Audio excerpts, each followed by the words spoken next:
জয়গুরু। কর্ণের রথের চাকা মাটিতে বসে গেলে তিনি তা মাটি থেকে তোলার জন্য রথ থেকে নিচে নামেন। এ সময় তিনি নিরস্ত্র ছিলেন। ভগবান শ্রীকৃষ্ণ তৎক্ষণাৎ অর্জুনকে কর্ণকে বাণ মেরে হত্যা করার নির্দেশ দেন।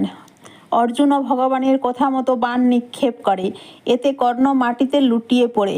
মৃত্যু পূর্ববর্তী সময়ে মাটিতে লুটিয়ে পড়া কর্ণ ভগবান শ্রীকৃষ্ণকে প্রশ্ন করেন, এই তুমি ভগবান, এই তুমি করুণাময়, এই তোমার ন্যায্য বিচার যে একজন নিরস্ত্রকে হত্যা করার পরামর্শ দাও?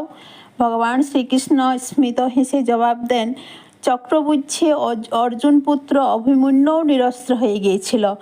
যখন সকলে মিলে তাকে নৃশংসভাবে হত্যা করেছিলে, তার মধ্যে তুমিও ছিলে। তখন তোমার এই ধর্মজ্ঞান কোথায় ছিল কর্ণ? এই জগতে যে যেরূপ কর্ম করবে, আমিও তাকে সেই রূপ কর্মফলেই প্রদান করি। ইহাই আমার বিচার।